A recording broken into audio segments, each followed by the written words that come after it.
بسم اللہ الرحمن الرحیم۔ محترم ناظرین، السلام علیکم ورحمۃ اللہ وبرکاتہ۔ تحفظ ختم نبوت کا مقدمہ ہم خود لڑیں گے۔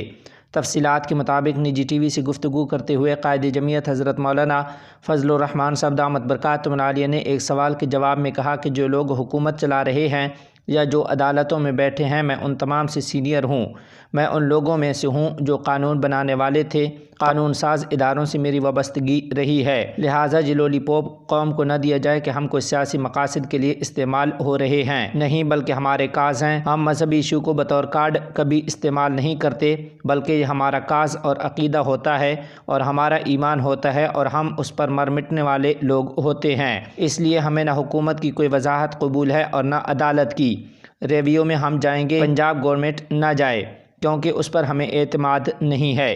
مولانا فضل الرحمان صاحب نے کہا کہ پنجاب گورنمنٹ کس کے اشارے پہ جا رہی ہے، اس پر اس نے کسی کو اعتماد میں نہیں لیا۔ یہ ہم خود طے کریں گے اور ہمارے وکلاء طے کریں گے، اور ریویو میں ہم خود جائیں گے اور پورے دلائل کے ساتھ جا کر ہم ثابت کریں گے کہ اس فیصلے میں قادیانیوں کو قرآن مجید میں تحریف کرنے، تحریف شدہ قرآن مجید کی تبلیغ کرنے، اپنے ناجائز اور ناپاک عقائد کی ترویج کرنے کی مکمل چھوٹ دی گئی ہے۔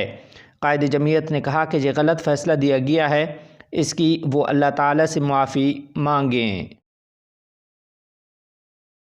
نہایت رنج و غم کے ساتھ آپ کو یہ اطلاع دی جا رہی ہے کہ حضرت اقدس مولانا حکیم محمد احمد صاحب قاسمی فیض آبادی رحمۃ اللہ علیہ، سابق استاذ و ناظم تعلیمات دارالعلوم دیوبند، آج اس دار فانی سے دار بقا کی طرف انتقال فرما گئے ہیں۔ انا للہ و انا الیہ راجعون۔ ان للہ ما اخذ ولہ ما اعطی وکل شیء عندہ باجل مسمی۔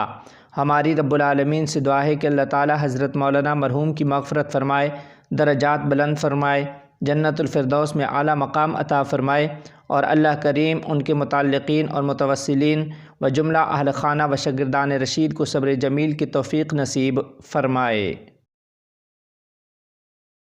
معاشرے کی اصلاح کے لیے تعلیم ضروری ہے۔ تفصیلات کے مطابق رئیس الوزراء کے نائب برائے سیاسی امور مولوی عبدالکبیر حفظہ اللہ نے دارالعلوم سراج الاسلام کے فارغ التحصیل طلباء کی گریجویشن تقریب میں خطاب کرتے ہوئے کہا ہے کہ معاشرے کی اصلاح کے لیے تعلیم اور دینی اداروں کی سرگرمی ضروری ہے۔ انہوں نے مزید کہا کہ امارت اسلامیہ افغانستان جدید علوم کی تدریس کے ساتھ ساتھ اسکولوں کی بہتر اور خصوصی سرگرمیوں پر بھی توجہ دے رہی ہے۔ ان کے مطابق ملک پر غیروں کی مسلسل جارحیت کے باوجود عوام اپنی اقدار پر ڈٹے ہوئے ہیں اور اپنے قومی اور مذہبی مسائل پر سمجھوتہ نہیں ہونے دیتے۔ رئیس الوزراء کے نائب برائے سیاسی امور مولوی عبدالکبیر کا کہنا تھا کہ افغانستان ایک آزاد اور اسلامی ملک کے طور پر تمام پڑوسیوں اور دنیا کو یقین دلاتی ہے کہ امارت اسلامیہ اپنی متوازن خارجہ پالیسی کے مطابق اقتصادی تعاون کو فروغ دینے کی کوشش کرے گی اور انہیں افغانستان سے کوئی خطرہ نہیں ہوگا۔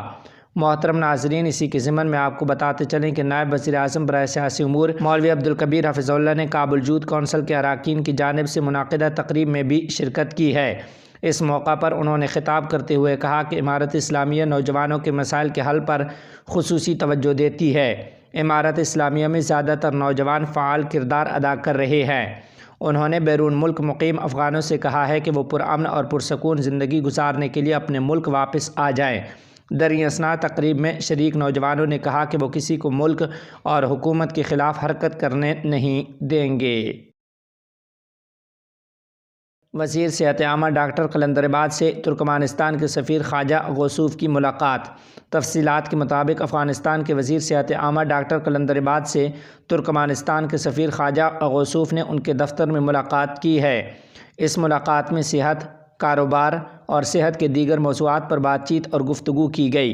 وزیر صحت عامہ نے افغانستان کے ساتھ ترکمانستان کے تعاون اور افغان ہیلتھ ورکرز کی تربیت، ادویات اور طبی آلات کی تجارت، مریضوں کو ویزوں کے اجراء اور صحت کے دیگر شعبوں میں سہولیات کی فراہمی کو سراہتے ہوئے صحت کے دیگر شعبوں میں مزید اس ملک سے مدد کی درخواست کی ہے۔ اس موقع پر ترکمانستان کے سفیر نے افغانستان کے ساتھ تعاون جاری رکھنے کا یقین دلایا اور صوبہ بادغیس کے ضلع بالامرغاب میں ایک نئے مرکز صحت کی تعمیر کا اعلان بھی کیا ہے۔ دوحہ اجلاس کا کوئی نتیجہ نہیں نکلا۔ تفصیلات کے مطابق افغان وزیر خارجہ مولوی امیر خان متقی حفظہ اللہ نے افغانستان میں یوناما کے سربراہ روزا اوتنبائیفا کے ساتھ ملاقات کی ہے۔ انہوں نے ملاقات میں کہا کہ ہم نے دوحہ اجلاس کا قریب سے جائزہ لیا جس کا کوئی خاص نتیجہ نہیں نکلا۔ انہوں نے مستقبل میں افغانستان کے ساتھ بات چیت کے نتیجہ خیز اجلاسوں کی امید ظاہر کی ہے۔ اسی کے ضمن میں آپ کو بتاتے چلیں کہ امارت اسلامیہ افغانستان کے وزیر خارجہ مولوی امیر خان متقی حفظہ اللہ ترکمانستان کے وزیر خارجہ راشد مردوف کی دعوت پر وفد سمیت ترکمانستان روانہ ہو گئے ہیں۔ طے پایا ہے کہ یہ وفد ترکمانستان کے ساتھ اہم دو طرفہ امور پر بات چیت کرے گا۔ چین افغانستان میں سٹیل کی پیداوار میں $100 ملین تک کی سرمایہ کاری کر رہا ہے۔ تفصیلات کے مطابق چینی کمپنی ژون لونگ زیرین کے نمائندے نے ہرات کے صوبائی ریلوے کے سربراہ سے ملاقات کی ہے۔ ملاقات میں ریلوے کی ترقی کو افغانستان کو خطے اور دنیا سے ملانے کے لیے کلیدی قرار دیا۔ انہوں نے کہا کہ افغانستان میں ریلوے کے شعبے میں سرمایہ کاری ان کی ترجیح ہے۔ مذکورہ کمپنی کے نمائندے نے سٹیل کی پیداوار کے شعبے میں $3 ملین مالیت کے منصوبے کا سروے کرنے کی غرض سے ہرات کا سفر کیا تھا۔ سرمایہ کاری کی سطح کو بڑھا کر $100 ملین تک لے جایا جائے گا۔ عالمی ممالک اور بیرون ملک افغانوں کے ساتھ شریعت کی روشنی میں بات چیت ہوگی۔ تفصیلات کے مطابق افغان وزیر داخلہ خلیفہ سراج الدین حقانی کا کہنا ہے کہ امارت اسلامیہ افغانستان عالمی ممالک اور بیرون افغانوں کے ساتھ شریعت کی روشنی میں بات چیت کرے گی۔ انہوں نے ان خیالات کا اظہار دورہ خوست کے دوران دارالایتام کے فارغ التحصیل طلباء کی گریجویشن تقریب میں کیا۔ انہوں نے اساتذہ اکرام پر زور دیا کہ وہ اپنے یتیموں اور سابقہ انتظامیہ کے یتیم بچوں کی مناسب دیکھ بھال کریں۔ انہوں نے مستقبل قریب میں خوست میں ایک معیاری کینسر ہسپتال بنانے کی بھی یقین دہانی کرائی ہے۔ ہمارے لوگ مسجد اقصی کی زیارت کرتے رہیں گے، اسے تنہا نہیں چھوڑیں گے۔ تفصیلات کے مطابق 1948 کے مقبوضہ فلسطین میں اسلامی تحریک کے نائب سربراہ شیخ کمال الخطیب نے اس بات کی تصدیق کی ہے کہ مسجد اقصی صرف اور صرف مسلم قوم کی ملکیت ہے اور اس کی سرزمین پر کسی اور کو حق حاصل نہیں ہے۔ شیخ کمال خطیب نے ہفتے کے روز پریس کے تبصرے میں کہا کہ ہمارے لوگ جو مسجد اقصی سے محبت کرتے ہیں اسے تنہا نہیں چھوڑیں گے اور سال بھر بالعموم اور رمضان کے دوران بالخصوص اس کی طرف مارچ کرتے رہیں گے۔ کتنے چھوٹے اور بے وقوف ہیں جو یہ سوچ کر ایسے فیصلے کرتے ہیں کہ وہ ہمیں مسجد اقصی کے صحنوں میں ہونے اور بیٹھنے کے لطف سے روک سکتے اور محروم کر سکتے ہیں، جبکہ ہم اس کے قریب ترین فلسطینی، عرب اور مسلم ہیں۔ یاد رہے کہ اسرائیلی قابض حکومت رمضان کے مقدس مہینے میں مسجد اقصی تک مسلمانوں کی رسائی پر پابندیاں عائد کرنے کا ارادہ رکھتی ہے۔